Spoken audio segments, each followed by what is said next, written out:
Cougar is back at it again in the gaming combo market with the Deathfire EX mouse and keyboard bundle priced at 69 Aussie dollars. The extra features over the original Deathfire combo are a redesigned mouse and some extra colour features for an additional $10 price tag, which hopefully by the end of this review you should decide whether it is worth it or not.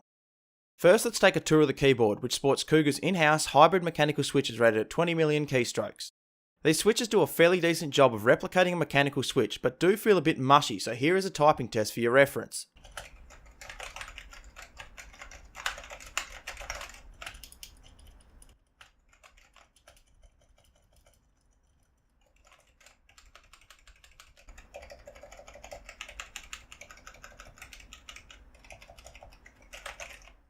The front plate of the keyboard is plastic but has a brushed aluminium look about it, which they have pulled off quite well without looking too fake.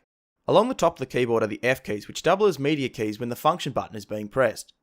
The W, A, S and D keys can swap functions with the directional arrows by holding the function key then pushing W, which is an interesting feature but one that I wouldn't actually use myself. The keyboard features 8 backlight colours, which are red, green, dark blue, yellow, sky blue, purple, white, and rainbow. The lighting is quite vibrant, although one of the sections located down from the left arrow key is noticeably dull compared to the rest, which is unfortunate. Extra features include 19 key anti-ghosting, a 1.6 meter braided USB 2.0 cable, 8 lighting effects, 6 rubber pads on the bottom and 2 height adjustable feet. Dimensions wise, the keyboard is 140mm long, 448mm wide, and 43mm high, and weighs 800 grams. To access the lighting effects, first hold the function key, then press number 1 for a rainbow effect, 2 for another variation of the rainbow effect, 3 for breathing of each colour, 4 for a wave effect, 5 for a solid colour, with each press of 5 it'll change the colour, 6 for a rhythm effect, 7 is a custom effect, which you can do by double tapping 7, which will cause the keyboard to flash, then you can change the selected zone using the left and right arrow keys, which there are 6 of. To change the colour of that zone, you will then use either the up or down arrow keys. To do all this, you do have to keep holding in the function key. Finally, number 8 is a ripple effect. You can change the effect's speed by holding in the function button and pressing page up to increase the speed and down to decrease. To change directions of certain effects like rainbow or ripple, you will need to press the left and right arrow keys depending on the direction you desire. These effects are great, especially for a budget-orientated keyboard. The mouse up next, which features the AD-NS5050 Optical Sensor, a 1.6 meter rubberized USB, which is a pain in the ass in all truthfulness as I wish it was braided, up to 2000 DPI, which is adjusted in increments of 500, 1000 Hz polling rate, and 8 backlight colours, which are orange, which isn't on the keyboard for some reason, sky blue, green, purple, red, blue, yellow, and white, with also the ability for the mouse to cycle through each colour in a breathing effect. On the left hand side is textured plastic, which does a less than average job of helping with grip, and also 2 side buttons which are incredibly mushy and flimsy to press but are positioned perfect for me. On the right hand side is just more horrible textured plastic.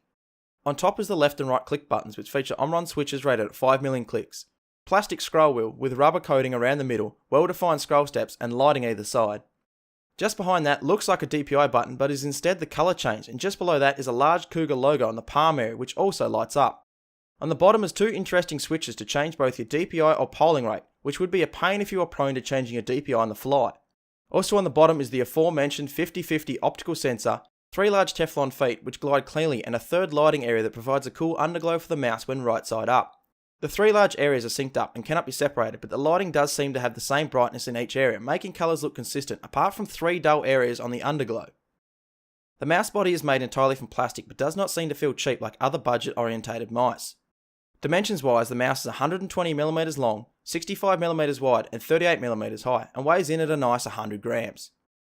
The testing portion is up next, and first we check for sensor rattle, which there is a bit of noise, so this is a fail. Next up is sensor recognition, which we do by hovering the mouse over the mousepad and slowly lowering it until movement is picked up. Unfortunately, the sensor was recognised before being placed on the mat entirely, so this is another fail. Line prediction is the next test, which we do by trying to draw a straight line and see if the sensor unnaturally corrects the line, which it did unfortunately, so this is another fail. Sensor skipping is up now, and we test this by drawing a continuous spiral while checking to see if there are any breaks within the lines, and thankfully there are none, so this is a pass. Acceleration is the next test, which we do by rapidly dragging the mouse left to right to see if the in-game cursor freaks out or doesn't line up where it should be if acceleration is present. And unfortunately again, this mouse did show signs of acceleration, so this is another fail. Gameplay testing is up next, with Doom single player Carnage up first.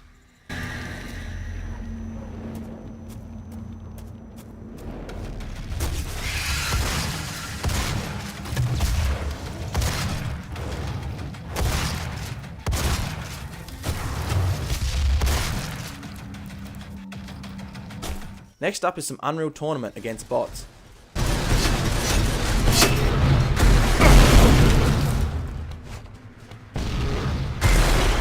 need backup!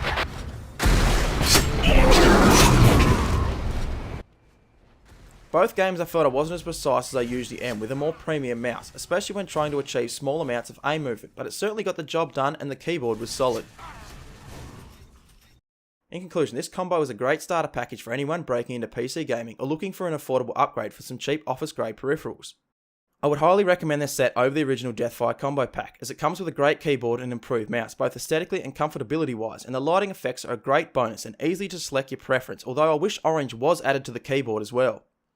The sensor on the mouse won't win you any precise aim duels due to its faults, but that won't be noticeable either unless you really take notice. Cougar, if you ever watch this review and are only going to braid one peripheral's USB cable, make it the mouse, please. If you enjoyed this video, leave a like, and if you really enjoyed it, please consider subscribing for more reviews and other content in the future. If you have a suggestion, question or criticism, leave a comment, and thank you very much for watching.